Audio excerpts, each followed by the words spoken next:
Papa papa papa papa hum mama papa hum mama papa hum mama papa hum mama papa hum mama papa hum mama papa hum mama papa hum mama papa hum mama papa hum mama papa hum mama papa hum mama papa hum mama papa hum mama papa hum mama.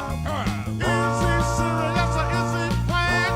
Say, ooh, mama, is all he's saying, mama, ooh.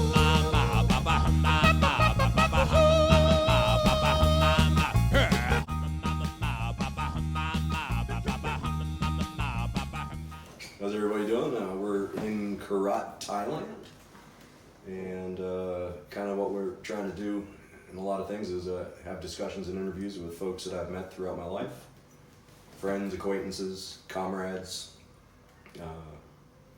in arms, whatever. And I'm in Korat, and one of the, I think the most interesting people that I met is Monsieur Sebastien Brousseau, French Canadian, correct? Yes, And Montreal or Quebec? Montreal. Montreal, Yeah, okay. city. I knew it was Quebec in general, but Montreal. Yeah, Quebec is the province. It's also a city. Okay, yeah. Further east, I believe, right? North of Montreal, maybe North. like 250 kilometers. Okay. Okay. I've been to Montreal, but not Quebec. Yeah. But Leonard Cohen is one of my favorite. He's from Montreal. He's from yeah. Montreal. Yeah. One of my favorite writers and poets. But in any case, we're just going to shoot the shit and see where it goes. That's kind of the point. I guess maybe we can start as, why don't you explain a little bit how you found yourself here in Korat? That's a long story, but let's say that around the age of 33, I was in Canada working for a law firm, and I broke up with a girlfriend, and then I was kind of like, I would say depressed, and and I wanted to change my life, do something different. And my ex-boss, he adopted a Chinese daughter, sorry. He adopted a Chinese daughter. It'd be fun to adopt a girlfriend. Actually, his girlfriend was French Canadian, but he was like a very famous lawyer, and he adopted a Chinese daughter, and he learned about China. And me, I always wanted to come in Asia, and I don't know but then I tried to maybe find a job to change my life in Japan or Thailand, and I ended up in China because he had some connection through the people he adopted his daughter. And basically at 33 I left, and I loved it. I loved China. And the second year I was in Asia was the year of SARS, so I had to go back in Canada. I came back to Asia, and then the company I used to work for made a problem with my permit and work visa. And then I had to... You're still in China? Yeah, so I had to leave China, and I came in Thailand, not knowing anybody, not knowing what to do, and I found myself in Thailand. China, I believe, was what, Beijing? 1 year in Beijing, 1 year in Guangzhou. Guangzhou, Yeah. okay. So, and for me, China was the kind of revelation. I saw that the economy was booming. That Yes. What year was this? 2002. Oh, hell yeah. Yeah, no, it was... Yeah, it was crazy because it was before the Olympics, and Yep. Beijing wanted to make the city a nice. huge impression, yeah. Just to give you some stories, all crazy stuff that was happening. You would go somewhere at night, and you would go 1 week later, and the full block was not there anymore. Oh, yeah. They were destroying building, it was unbelievable. I was more familiar with the Shanghai area during that time. I was with Apple, Yeah. and was doing a lot of kind of forward exploratory supply chain stuff. Shanghai was even crazier Yeah. because the city was almost nothing in the 1990s, and it became all this skyscraper, city everywhere, buildings. So Beijing was still you had a part that was almost old style, and you have the new style. Yeah. It was smaller than Shanghai. Shanghai, I think, was the biggest city in China. At the time, yeah. Yeah. I think it's close to I don't know if Chongqing has surpassed it or not, but they're close now. Yeah. Sichuan province. So you can imagine that China opened the Doors maybe in 1978, and 75, 78, yeah, something like that. something like this. So I think it was Deng Xiaoping that said that around 1978, and I went there in 2002, and it was like, oh my God. Yeah. You could see a difference between like Montreal, the city where I was living, and China. In Montreal, things were okay, but like it was like flat, I would say. Like in Beijing, I was checking on my window, like my bedroom, and every day there was like new stuff, like building. It was unbelievable. Yeah. People were stopping me in the street, asking me if I wanted a job. People I don't know. Yeah. Why? Because I was white. I was in Beijing. It was 2002. Spoke and English. They wanted to learn English. They wanted like to whatever. Yeah. Okay, you're a foreigner. You speak some. If you speak some Chinese, it was even worse. It was crazy. Like, oh my God, he speaks Chinese. So like I tried to learn Chinese. I was learning every day. It was the most difficult thing I've learned. God, it's a difficult thing. Yeah. For me, it's never learn to read or write. It's rote memory of things to say. Yeah. You know, it comes down to just rote memory verbally. So it's really difficult. Because like 7,000, 8,000 some odd characters, of which I think if you know 3,000, 4,000, you can get 90% or something like that. That's exactly, if you can read in 3,000, you can read a newspaper or 4,000. Exactly. The most average people probably know like 15, 20.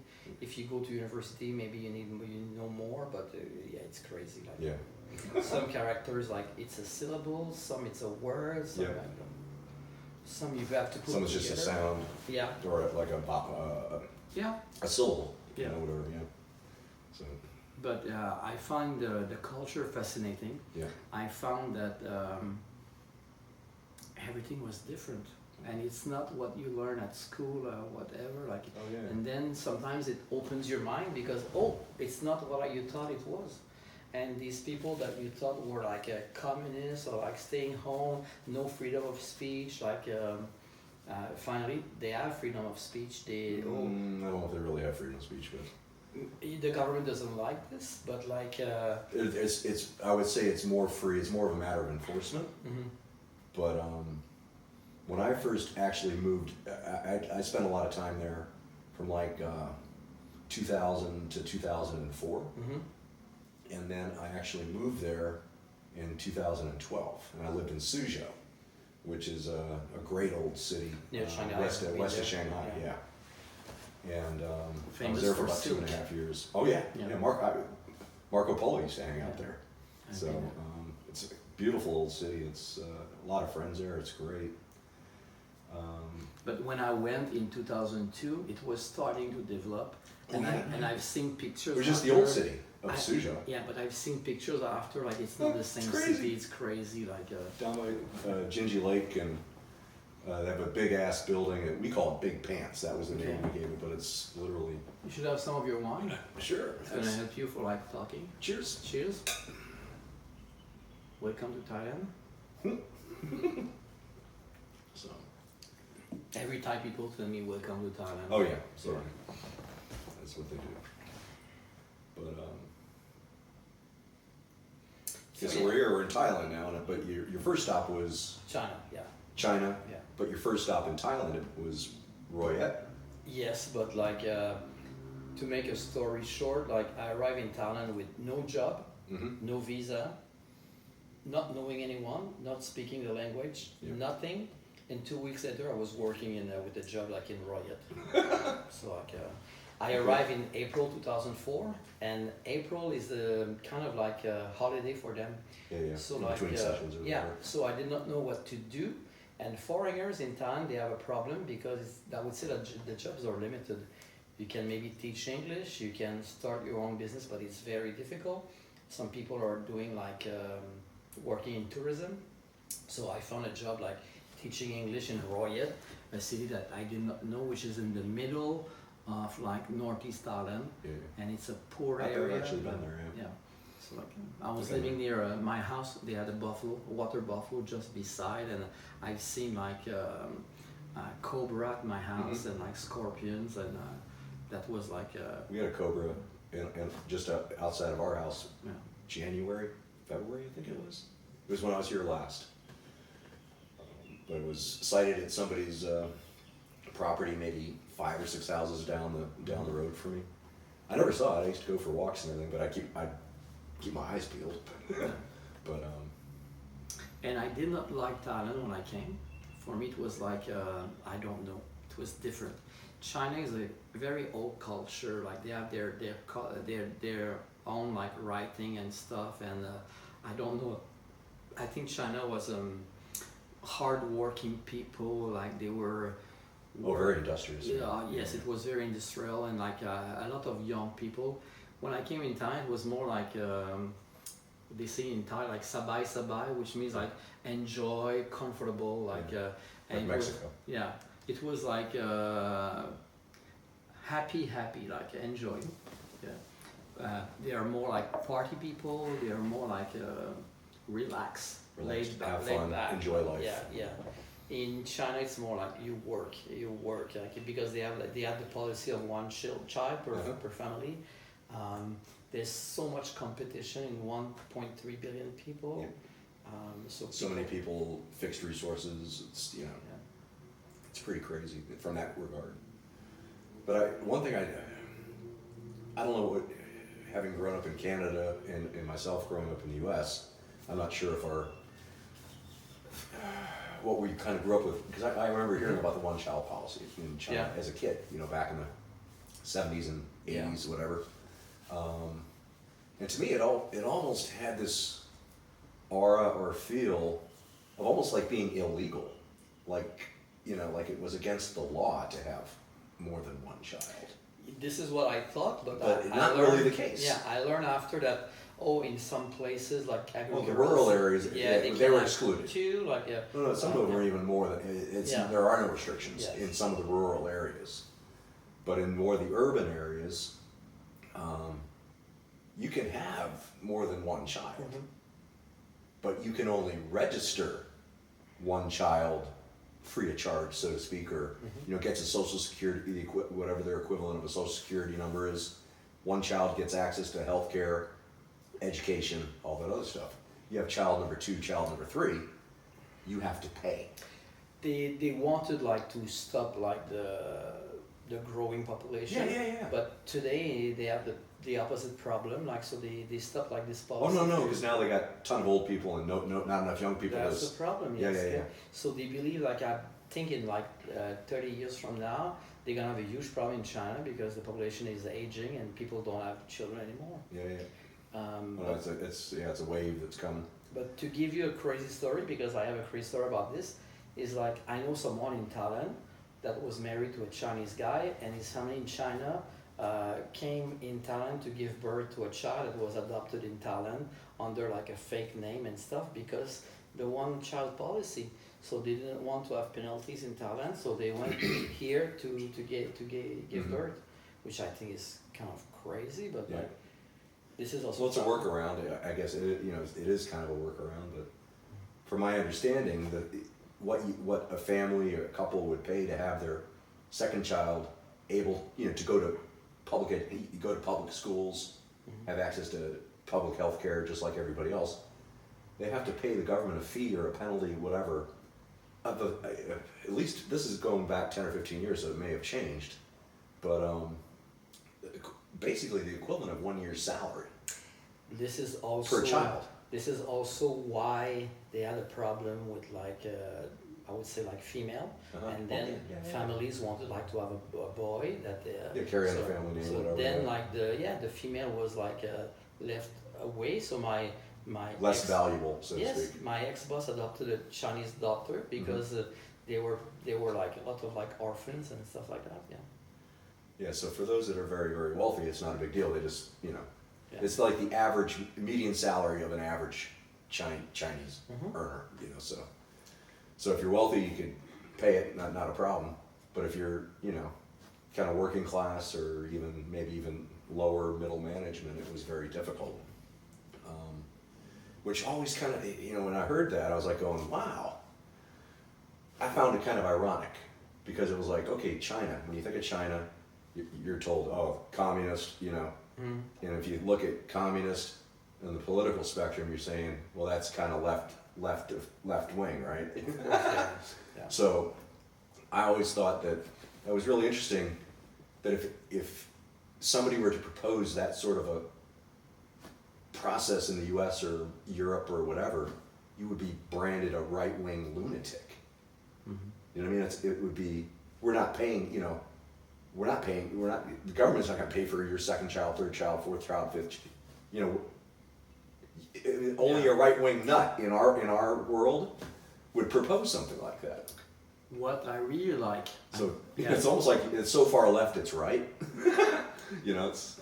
What I really like about living in China in 2002 for me was it kind of opened my mind, because all the ideas that I had before from my education, the way the place What you saw on the news. Yes, okay. But then you realize that, oh my God, they have prostitutes in China, and oh my God, these people might be happier than we are in Canada, and they have kind of whatever, healthcare and other things, but these people were living like we were living, might have also I would say biased opinions about Canadian or Americans or whatever. Yeah. So then I realized that everybody is brainwashed. Yeah. And learning both sides for me was It's wow. eye-opening. Yes, exactly. Yeah. It's it's not what people told me, it's what I've learned from them, and it's different from what people told me. And I love that. I love that too. But I also find at times that it's very easy to get annoyed with some of your fellow countrymen when you get back in the U.S. or back in Canada or U.S. because they don't know shit. Yeah. They haven't seen it. You know what I mean? They haven't lived it. So all the prejudices, or whether they're good prejudices or bad prejudices they may have, that are largely bullshit. Yeah, but you have a much more refined and much more educated. I think the more you travel, the less racist you are. I think the more you travel, the more open-minded you are. I think speaking a second language helps Immensely. To learn a different way of thinking, I would say. Or even for me, I found I can't speak Chinese, but I know enough. I know Joguai, Yoguai, Ichizo, go straight, turn left, turn right. I can tell a cab how to get, if I know where I'm going, to get me back to my hotel. Left, right, directly. Yeah, directions. I know the numbers. I know a lot of the food. Some basic greetings. And how? And how? What and how? Yeah. You know? What you done? What What done? So. But yeah, so for me it was an eye-opening.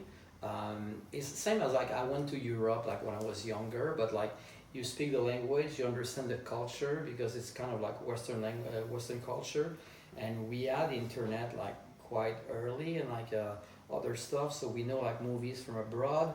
But when you go in China in 2002, which is it was open, but it's a different world. It's completely different. The way you go and exploding. Yeah. And it was just, oh man. Even today, Asia in the last 30 years has much more growing than foreign countries. Oh, I think so. Yeah. So then today, we're in 2022. What's going to be the future? Is the future America, or is it Asia? Me, I still think it's Asia right now, the future. Mm-hmm.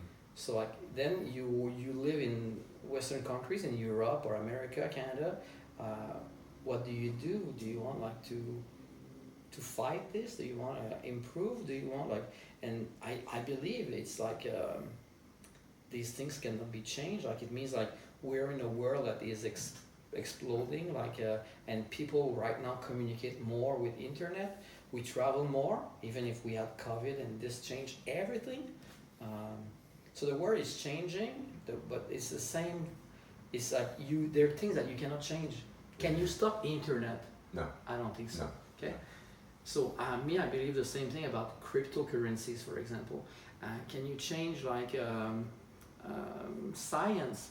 Probably no. Science is science, and it's the evolution. So then we're gonna be in a world with more cameras, more computers, more where anonymity and freedom is check, and we have problems. So We don't have the same problems as 50 years ago. They're different, and it's going faster than before, I think also. Yeah.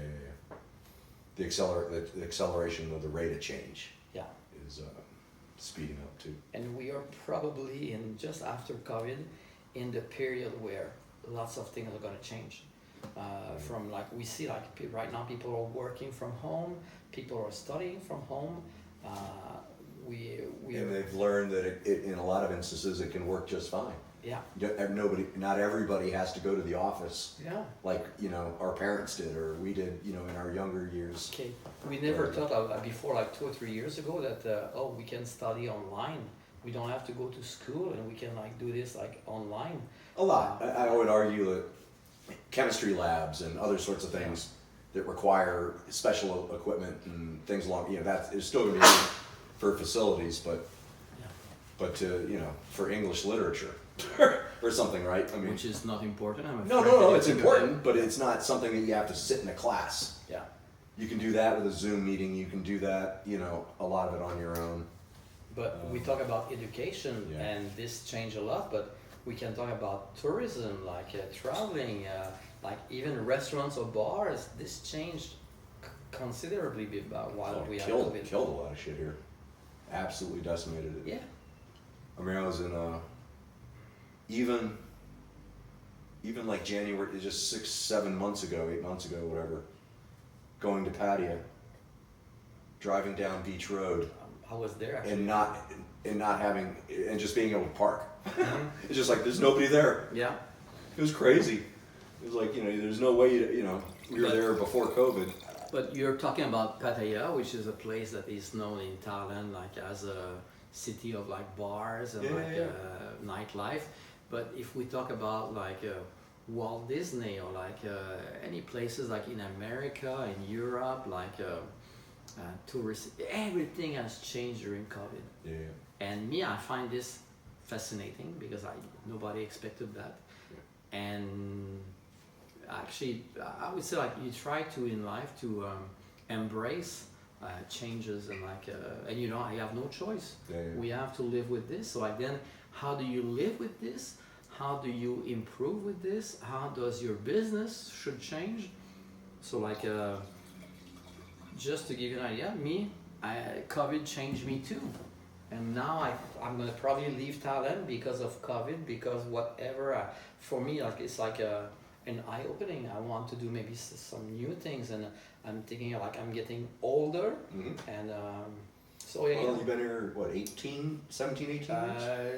20 years in Asia, like 18 years in Thailand, yeah. Okay. 17 in the city where we live, yeah, which seems like a lot. But I was 33 years in Canada, and I went to Asia, and then I never regretted it. Yeah. And then, so like now, even with, I think COVID makes us more like, I would say like, the world is not the same as before. Like, so you had a movement before, like, before COVID, like Brexit, for example, where people might want to get away from all the world's movement and stuff like this. They want to separate. They want to be individual, independent. Like and I think we're into that. But at the same time, you cannot stop like the globalization. You cannot stop internet.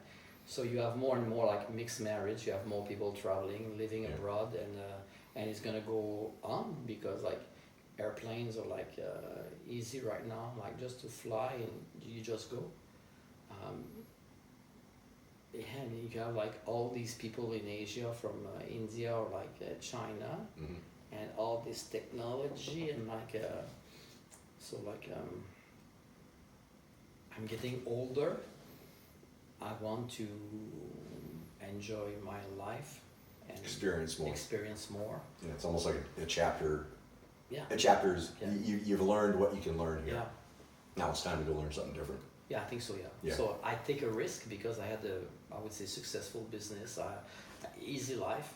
So now I don't know like the future, but I think it's part of part of who I am. Yeah, I you'll need be to fine. I need to challenge my yeah, of course. Yeah. If you have education, if you like try many work in your life, if you speak several languages, I would say you're probably fine anywhere in the world. But like anything, you need to work. You need to do things different, like challenge yourself. Cool. Yeah. So that's my future. I think so. So what are you thinking next, Nepal? I'm gonna go in Nepal for 2 or 3, 4 reasons. It's easy to get a visa for at least 90 days. I love the place with mountains, like it's very cheap Yeah, to live. I haven't actually been there. Yeah, Yeah, I want to get there. It's beautiful. It's one of the most beautiful countries in the world. It's very cheap to live. It's not too far from Thailand. Yeah, it's So not that far. yeah, for me it's just like a small step, and then I'm gonna go further. Like I love Bali. I love the island of Bali, the culture, like the life there, and it's pretty decent for what you can get for like I would say quality price. Mhm. But I also like some places in Vietnam. I also like Thailand, but I don't want to stay like where I am right now. I want to change. So you're limited by the visa. So like how long you can get, like where you're gonna go. You're limited by maybe your budget if you have a budget. And I'm gonna work online, so like I must think about the business and how can I survive or make money online. But my goal is like being a citizen of the world without being a citizen of like one country particularly. Yep. Because I enjoy the world, I enjoy traveling, I enjoy eating different foods, Okay. and yeah. So that's my next step. Where I'm gonna be in 5 years, I have no idea. No idea. Yeah. I'll tell you what, why don't we, I think it'd be kind of cool to touch base every now and then. Maybe when you get to Nepal, let's do a Zoom call or Facebook Messenger call or Can something. do, yeah. And just see how things are going. Yeah, I started like to check like where I'm gonna go, what I'm gonna do. I'm not worried too much, but yeah, in 3 years, 5 years, I have no idea. No idea. I probably know that I don't think I'm gonna be in Europe or America, Canada, because I do like to travel, because I think living in Asia is still very cheap for what you can get. Oh yeah. I think so. And It's hard to argue with the cost of living. yeah. Yeah. Yeah. So you can like, for example, like have 3 times less money in Asia and live the same life as in America or Canada, right? And 3 is like, I would say like standard more or less, okay? Yeah. So like, if you earn $1,000 US in America, you probably have not so much, okay? Especially in big cities. But if you earn $1,000 in Thailand, it's pretty good, depending where you live. And like it's probably the same as we're earning like 3,000 in US. And now, if you, I'm a lawyer by profession, I would say, if you know like how to pay taxes, how to deal with this, you can also maximize, I would say, your salary or whatever. And then think about like I live in China, I live like in Thailand, I travel with all the countries around, so I know my way too, and how not to spend too much, and how to use what I know and my resources. Yeah, and you learn from your mistakes, you know, Oh, of along course, yeah. you know, because well, I've done some stupid shit. Yeah. But you learn from it, and it's like you try not to do it again. Yeah, you can probably like spend 1,000. You probably can like live with $1,000 in 1 month in many places in Asia. Yeah. But I can also like spend much more than that in 1 night. Oh yeah. And Yeah. this is No, Asia. it's a very schizophrenic economy almost. You know, it's kind of. Yeah. No, it's. Yeah. But if we are like intelligent people and we live here, and we know why we live here, and like we have experienced life in different countries, I would say we're not stupid. Yeah. We live here because we like it, and we know like the benefits, and we know like the disadvantages, like I would say, and we can like balance them and say, okay, I like Asia, I want to live here, I want to live in Thailand, I want to live in Vietnam, or I want to live in China. Yeah. I think China's tough right now, so. Very tough. I think they have like they're gonna have probably their first economic crisis since like 30 years. I think the country might explode, like because I think we both know that if you don't have democracy, you might have a problem one day. Yeah. It's like internet; you cannot stop that. Yeah, it's hard to Yeah. stem the wave. But I think people in China, they know, but they are like brainwashed to avoid it and say like, oh no, like in China it works like this because it's China, so it must be like a one party country, or like it must. And I'm almost like afraid to say that on YouTube or like social medias, because it's things that maybe you cannot say, you cannot talk about, or you're gonna be like censored. But I think it's the reality. And we'll see. I mean, it's, again, I don't really, after having lived there for 2.5 years, I don't, when somebody says communist China, I almost kind of go, because it's yeah. really not communist to me. They are more capitalism than USA. There's a lot more capitalism going on In than USA. you would imagine. Yeah. Um, Yeah. but it is one party rule, Yeah, and you know, so that's, and that's a mistake. yeah. That's their mistake. But they will learn it. There are advantages and disadvantages, I think. Of course, yes. Some of the things that they were able to accomplish in the last 30 or 40 years, I don't think could have happened anywhere else. And Or, so, you know, under yeah. any other system. And I know you're American. We can like disagree, but I can argue that you don't have like democracy in America. Oh, no, I don't- And Americans will say, no, we have it, the Constitution, like the election. But like basically, is it like rigged, or like is like, do you have a really choice when you have like two parties and like? Well, when you end up with choices in an election, and I don't mean to disparage people, but if the two best people that can come up are Donald Trump and Joe Biden, Yeah. you know, for president of the United States, Yeah. you know, and you're like, okay, the guy that's kind of a, you know, bit of a narcissistic, you know, brash, blunt, you know, pain in the ass, or a guy that can't put a fucking sentence together. You know, I don't know which one is which one. Like, which one's worse? Yeah. So you know, but and that is funny. very because- very sad. Yeah. I find it's sad and it's funny at the same time. But But, I'm surprised because you can see it, Yeah. and most people cannot. Most Americans, No. I would say, because you're like, when you live in a place, when you're taught a certain way, I would say and you know, we live in a world where people are so polarized right now. They have to be Republican or Democrat, and one side is evil, and but I think both have problems. I think both are not like perfect, and we should think in how can we make the world better?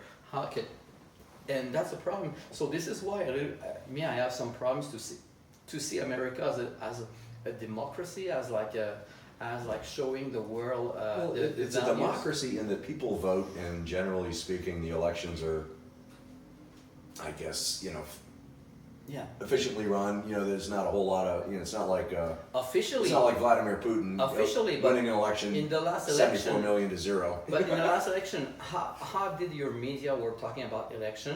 How like some parties talk about like, no, it's rigged, or it's not like, and this was a little bit crazy. Yeah, but that's been going on for 20 years. Yeah. It wasn't just this last election. I mean, people, as far as I can tell, had serious questions about the election in 2020 or 2000. Okay. Between Bush Jr. and Al Gore, the I first remember, one. yes. Okay, yeah, the dimple chads and Yeah. all these, you know, the voting machines that kind of fucked up or whatever, and they wanted to recount. But then I would say like, I'm not American, but you meet so many Americans like in the world, like when you're traveling, and you watch like what's happening like in the news, or whatever is CNN or Fox News. I try to have a balance of both sides, and I don't say like one sided. Anyway, my point is like America is a Western country, but it's very different from Europe or Canada or like others. You have policies and things like the right to bear arm, or like not like universal health care, or like how many people are like in jail, like that is kind of amazing. Yeah. And what makes me like I would say worried about America is like you don't have more Americans that are all worried about these things, or they put them on the side and they say that it's not important. And for me, it's like healthcare is so important. Yeah. And like to have like 6 times more people in jail in Canada is crazy. You're not more dangerous 6 times in Per Canada. capita? Yeah. Per capita. Per capita. But If it was just 6 times, I would say it wouldn't be too bad. 6 times or 5 times more than any Yeah. country in the world, more or less. Okay? So like, how can this happen? And all the shootings everywhere in America, I think it's showing off like some problems, underlying problems. Oh yeah. No. And I'm not saying Canada is perfect. No, I think it's more. People want to say it's because you can buy an AR-15 or something like that. I'm like, I don't think that's the issue. I think it's, from what I can tell, my sense is that it's the destruction or the damage that has been done to the middle and working class over the last 40 years or so. And an ever-growing, kind of almost like elite class. Yeah. It's becoming the ruling class. Which I think is not only America. I think No, it's worldwide. It's not just the U.S. Trust me. Yes. No, it's happening everywhere. But in countries where you have like more, I would say like powers on the left, you tend to have a government that is stronger, and you will have more taxation and other things that might rebalance. Like You got to pay for shit, right? I mean, Yeah. healthcare costs. Of course. Yeah. So for Canada to provide universal healthcare, it costs a certain amount of money. What is it, and then how do you pay for it? Yeah. I'm all for having universal healthcare, but we got to figure out how to fucking pay for it. As American, do you know that it's not only Canada? Maybe France, maybe Oh, all yeah, the yeah, countries, yeah, Western Germany. countries. Yeah, no. So like then it's like We're one of the only countries that still kind of has the only Western country I believe that you don't have it. I think it's the only Western countries that have like capital punishment. Uh-huh. It's like it's very different. Yeah, that also varies state by state. Capital Yes, of punishment. course, but Yeah. that's also another problem. If you think that you're better because you have different laws in Yeah. different places, I think it's crazy because it should not be like this. I don't know. The flip side of that is that somebody who lives in New York City or Montreal or whatever, their values, what's important to them, the way that they think is so different than somebody who's more from a rural area. Different, It's just their experiences are different. But our experiences with the globalization, with like I would say, should tend to be the same in the future. I don't know when. I don't know. Okay, but then me, I would think that I studied law, and I tend to think that laws should be scientific. They should be towards something good, and they should evolve with time. Same as slavery today is like, oh no, we should not have slavery, okay? And I would argue that we have essentially de facto slavery in many areas of the world. It's somebody that goes to work at McDonald's or Burger King, makes $8 an hour. I did work at McDonald's at 16 years old. Oh yeah. We've all done it. Yeah. We've all been there. Yeah. I don't mean it in a disparaging way, but I can understand. but Yeah. I guess one thing, or the decline of the social fabric. I mean, I don't know it's probably been years since you've been back to Montreal to kind of Long time, yes. hang out in your old neighborhood, so to speak. But as a child growing up, even in the early memories I would say would be like the late 60s, early 70s. There was a guy that was, I don't know if he was still the coach of the Cleveland Browns or maybe he had moved on and was an ex-coach. He was the head coach of the NFL, Cleveland Browns when Jim Brown played for Cleveland. He followed.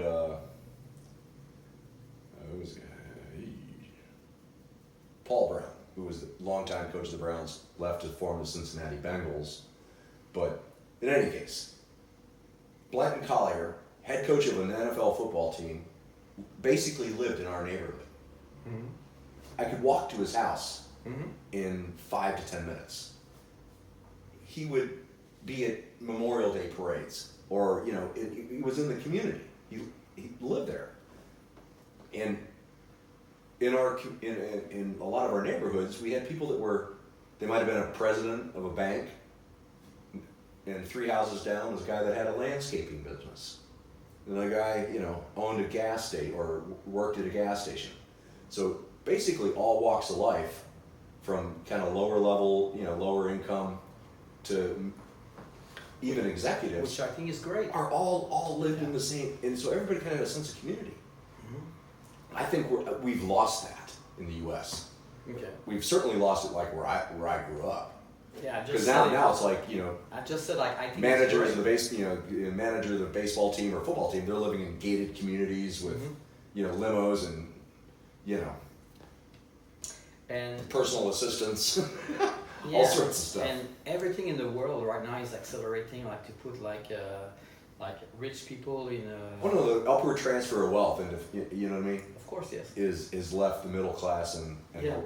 the working So, class It's not. completely fucked. It's not anymore education. It's not anymore like your job is like how much money you have, and then you're like in this gang or the other one. Yeah.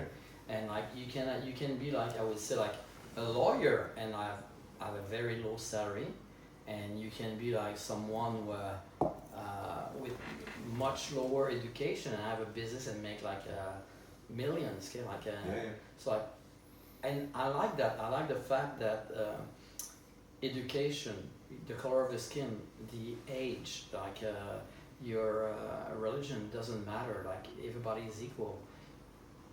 But I don't like the fact that you have individuals that can make billions in their lifetime, which I think is horrendous and I crazy. mean, how much money do you need? You don't need Yeah, billions. yeah. Okay. So like then how can they do it without paying the taxes that they should pay? And you see like all the big companies that we know, like and we're going to talk about American because you're American, like example like Apple having like a company like in Ireland or whatever, okay, and then like Facebook the same, like, and Amazon having a headquarters somewhere else, okay, and these people they just like use the laws of different countries to pay lower taxes and like to keep being rich, and that is legal, but that is crazy. Yeah. Yeah. Well, I mean, to me, that's the age-old debate on because everybody, we got to tax the corporations more. Well, they're not really here, the big ones. Yeah. So maybe we ought to entertain like a 10% corporate tax. Bring them back. 10% of a lot is better than 30% of nothing. So I don't know where that And where that would be optimized, but and we talk about China, and we saw that in Asia, like the economy is going crazy, and we talk about America, and we talk about these companies, and we talk about like the problems with like taxing and stuff. So this is why I see the future as like going into like cryptocurrencies, which doesn't have like a country, doesn't have borders, but the governments might not want this because they need to control taxes and stuff. In currency. So, and so like money. then we're gonna have like what we call CDBCs, which are like a currency by a government that is gonna be like on blockchains, which I don't think is gonna be great, but like normally like cryptocurrencies are like when people transfer money because it's on the blockchain, so you can see what they did with Bitcoin like a few years ago. So I do think that that's the future. I do think this is where we're going, and that is going to also solve the problems between like who is the biggest power in the world right now and where it's going to shift to. Okay, field leveler. Yeah, we saw like in the past, in the last centuries, like from Netherlands we went to like maybe like a UK, then we went to USA. And we tend to think that it's going to be going to China right now, but like if people don't like China, if people want like an alternative, I think doing something like with cryptocurrencies is like universal, and the world is going there. The world is going like online. The world is going like to be like we're all different countries, but we live on the same planet. We're actually just afraid of the same thing, like nuclear bombs, like over us. So why don't we try to unify the world instead of trying to divide it by having things that can be like universal? Values can maybe not be universal. Values can be modified with time, but You know, far too many different religions and Yeah. social yeah. to come up with that. I guess that's what, when we were looking at, But technology is just like the vehicle. Technology is just like the tool.